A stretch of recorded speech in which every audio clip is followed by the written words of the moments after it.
أقبلت يا رمضان يا شهر الهدى. أقبلت يا رمضان يا شهر الهدى.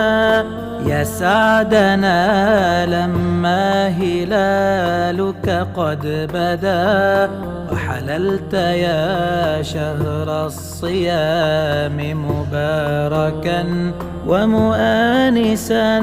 والقلب فارقه الحمد لله رب العالمين، والصلاة والسلام على نبينا محمد وعلى آله وصحبه ومن اهتدى بهديه إلى يوم الدين. أما بعد، walaalayaal waa xalqadeennii labaad ee barnaamijkii taxanaha ayaynu ugu talagalnay bisha Ramadaan. aynu ka daawanaynay Quality HD Islamic. aynu ugu talagalnay qofka muslimka inuu noloshiisa bisha Ramadaan wax badan uu isaga bedelo. xalqadeena waxaynu ku qaadan doonaa qofka muslimka ah soomkiisa maxaa waajib ku ah. walaalayaal, bisha Ramadaan camalada ugu waaweyn ee Ilaahay tabaaraka wa tacaala inagu waajibiyay waxa kamid ah soomka. soomkuna waa cibaadatu cadiimatun. qofka muslimka ah maadaama lagu waajibiyayna waajibka saaran waxa weeyaan inuu ilaaliyo, maadaama uu yahay waxa kaliya ee noloshiisa bisha Ramadaan wax ka bedelaya. waxyaabaha daba qofka ku waajibka ah waxa kamid ah ee bishiisa Ramadaan iyo soomkiisa uu ku ilaashanayo. qodobka koobaad waa an yubayyita niyata siyaami min al-layl. marka uu soomayo inuu soomkiisa niyada ku bariyo oo qalbiga uu ku qabtay inuu berri soomayo. habeenkii juz'i kamid ah ama qaybta hore ha noqoto ama qaybta dambe ha noqoto waxa uu ku seexanayaa inuu niyadiisa iyo qalbigiisa ku qabtay inuu soomayo. haddii uu suxuurto ama aanu suxuuranba laakiin niyadiisa iyo qalbigiisa ay ku jirto inuu berri soomayo, soomkaasi wuu ansaxaya. nabigeena calayhi salaatu wasalaam arrintaana xusayo. nabigu wuxuu yiri man lam yubayyit as-siyaama min al-layli fala siyaama lah. qofkaan habeenkii soomka ku waabariisan oo aan ku seexani soom ma lahan. qodobka labaad ee ahkaamta soomka waajibka ku ah qofka muslimku ku ilaalinaya waxa weeye inuu iska ilaaliyo maalinka uu soomay yahay dhammaan wax kasta oo afursiinaya oo marka waagu dilaaco ee fajriga ah ilaa ay cadceedu godka galayso, hatta tagruba shams, ilaa ay cadceedu dhacayso, isagoo niyadiisa iyo qalbigiisana ay ku jirto التعبد لله عز وجل. إلهي تبارك وتعالى إنه عابدية. والنبي عليه الصلاة والسلام تلمامي عمل كستو بني آدم كقبنا والنية. قدم كصدحات قفك مسلم كوحيابها واجب كقوة وحا كمده إنه إسكا إلاليو وح كستو صوم كيسا كتشبينيه. حيابها الدبا قفك صوم كيسا كتشبينيه وحا كمده الجماع. galma inuu sameeyo maalin Ramadaan ruuxu isagoo oo sooman waa waxyaabaha ugu waaweyn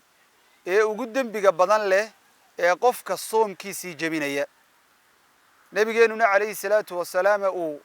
ahkaam ka dejiyay ilaahayna tabaaraka wa tacaala quraanka kaga waramay. soomkii uu soomanaa haddii uu la yimaado galmo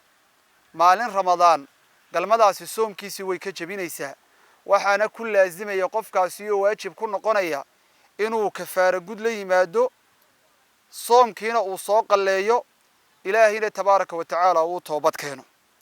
nabiga calayhi salaatu wasalaam waqtigiisii bay dhacdayo waxa uu yimid nin baa u yimid calayhi salaatu wasalaam rasuulka. markaasaa wuxuu ku yiri rasuulka Ilaahay oo maalin Ramadaan baan galma sameeyay. nabigu calayhi salaatu wasalaam wuxuu ku yiri adoon xore ma helayo buu ku yiri. wuxuu nabigu calayhi salaatu wasalaam ku yiri 2 bilood oo isku xiga soom. saxaabigi wuxuu ku yiri ma awoodi karay. markaasaa nabigu sallallahu alayhi wasallam wuxuu ku yiri 60 miskiin qoodi. waa ahkaamta ka dhalanaysa. marka waxyaabaha haduu galme la yimaado soomkii qofka uu ka jabay waxa waajib ku noqonaya inuu kafaara gud la yimaado, soomkiina uu soo qaleeyo maalinka uu jabiyay, ilaahayna tabaaraka wa tacaala uu toobad keeno. kafaara gudkiina waxay noqonaysaa inuu adoon xoreeyo, inuu 2 bilood oo isku xiga soomo, iyo inuu 60 miskiin uu qoodiyo. وعكمده قضب كلبات إنزال المني باختياره قفك أو مني تشركي سكوتشري أصو صارا إسوغو أو ugu talagalay oo ikhtiyaarkiisa iyo rabitaankiisa ku timiday bitaqbiilin dhunkashu sameeyay oo mubaasharatin taataabashu sameeyay aw istimnaa'in ama biyihiibu isaguba iska keenay waxa soo dhanba waxay ka jabinaysaa soomkiisa bay ka jabinaysaa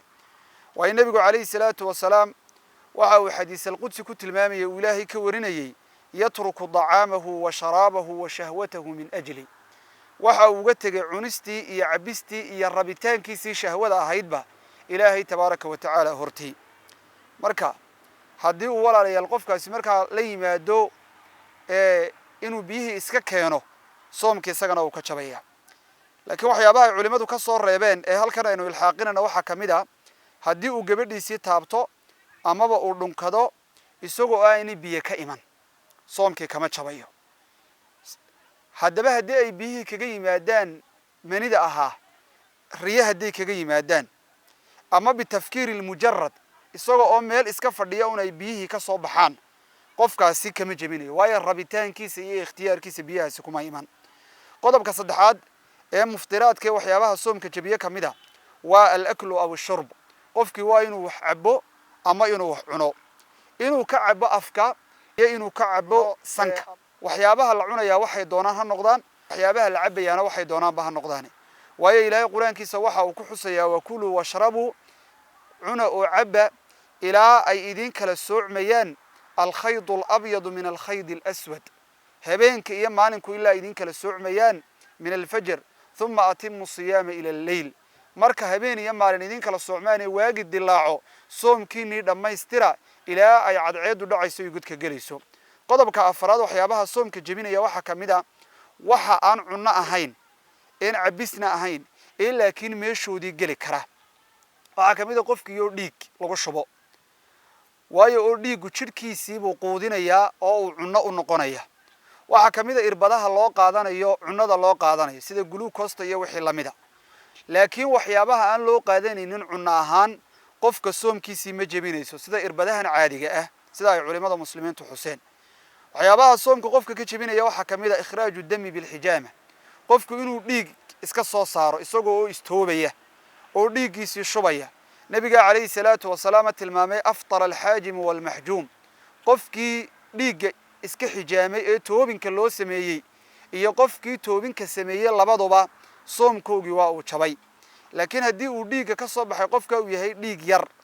ama wax yar oo naqan oo naburka dilaaca iyo wax yar oo kooban hadduu yahay iyo dhaawac yar oo gaadhay dhiigaasi soomkii ka jabin maayo qodobka lixaad waxyaabaha soomka ka jabinaya waxa kamid ah taqayu amdan inuu qofku iska matajisiyo isagoo oo ugu talagalaya oo uu kasaya nabigeena kaleey salaatu wasalaam xusayo rasuulku wuxuu tilmaamaya man dara'ahu alqay qofka ay matagu soo qabto falaysa alayhi qadaa'un qofkaasi lagu yeelan maayo inuu soomkaasi soo qaleeyo soomkiisina ka jabi maayo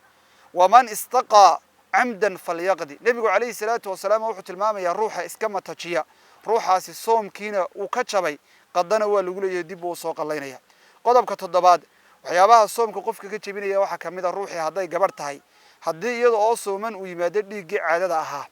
iyo dhiigii dhalmadu hadii uu yimaado soomkiina uu ka jabayaayo oo gabadhaasi salaadna tukan mayso soomina mayso sida nabigu kaleey salaatu wasalaam uu xusayo qodobka sideedaad waxyaabaha soomka jabinaya waxa kamida qofkii oo niyada iyo qalbiga ku qabta inuu soomkiisa ka jabiyaba cuntaba ha waaye laakiin niyadiisa iyo qalbigiisa wuxuu ku qabtay soomkaasi inuu ka jabay iska furo oo uu iska daayo waayo nabigu kaleey salaatu wasalaam wuxuu tilmaamaya innamal a'maalu binniyat ilaahi tabaaraka wa ta'ala waxaan weydiisanaynaa inuu inaga dhigo dadka soomkooga ilaashada oo ka ilaashada waxyaabaha soomka jabinaya iyo waxyaabaha nusqaaminayaba ilaahi tabaaraka wa ta'ala waxaan ka baryaynaa maalinkan aan joogno inuu soomkeena inaga aqbalo inta inoo hadhayna ilaahi tabaaraka wa ta'ala nabad qab iyo caafimaad inagu gaarsiiyo wa sallallahu ala nabiyina muhammadin wa ala alihi wa sahbihi wa sallam